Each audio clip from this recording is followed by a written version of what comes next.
हाँ जी, जयराम जी की सभी को स्वागत है आपका एक और नए व्लॉग में। तो आज के व्लॉग में यह है कि आज कोई खुशी वाली बात नहीं है, थोड़ा सा दुखी हूँ क्योंकि आज मैं खेत पे आया था गेहूँ देखने। तो ये बराबर में आलू बोए हुए हैं।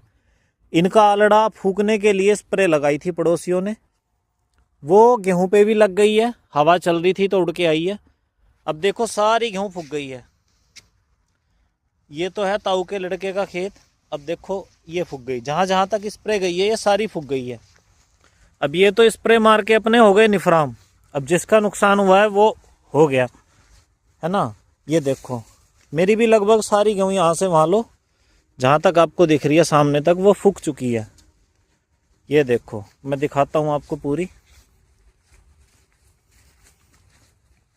बहुत नुकसान है। अब फ़ोन करके इन पे बोला, मैंने कहा भाई स्प्रे मारी थी ढंग से मार लेते। कह रहा जी हम आपका नुकसान दे देंगे। मैंने कहा ये कोई बात थोड़ी होती है। पहले इन्होंने स्प्रे मारी थी, ये जो खाली दिख रही है ना जगह, इस पे भी मार दी थी तो यहाँ की गेहूँ पहले फूक गई, वो जब छोटी छोटी सी थी। उसके बाद अब आलूओं में लगाई है स्प्रे, अब फिर से फूक दिया। अब बताओ, देखो यही छोटी छोटी चीज़ें होती है बचाने के लिए, वरना इतना ये भी नहीं है कि किसान के पास इतना पैसा। ये देखो अंदर तक गई हुई है, जहां तक इसका फवारा गया है हवा से उड़ के, वहां तक फूक गई है। और जो ये फूक गई है अब दोबारा से हरी नहीं होगी, ये बिल्कुल खत्म हो चुकी है, डैमेज हो गई बिल्कुल। ये देखो अब इसमें देखो क्या बोल सकते हैं, अब उनका तो काम हो गया और ये फूकी पड़ी। बताओ क्या करे बंदा। ये रही नजदीक से मैं आपको दिखाऊं, देखो ये फूक गई।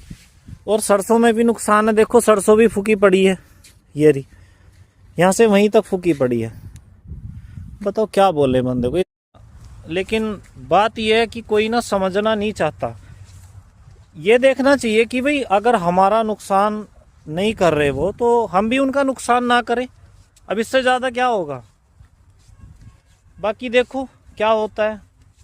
अभी पता नहीं इन्होंने देखी है कि नहीं देखी है, आके बोल रहे थे जाके देखूंगा भाई। बाकी दिखाऊंगा आपको। गेहूँ तो अच्छी हो रही है। अब एक पानी और लगाएंगे क्योंकि अब इसमें बाल निकलने लगी है। बाल मैं आपको दिखाता हूँ, देखो ये निकल गई, दिख गया, ये आ गई बाल। तो इसे बोलते हैं कि गेहूं गब्बे में आ गई है, यानी कि बाल निकलने वाली है। तो अब इसमें पानी देना बहुत ज़्यादा ज़रूरी हो गया है। देखते हैं कल या परसों में इसे पानी लगाएंगे, उसके बाद आपको अपडेट दूंगा।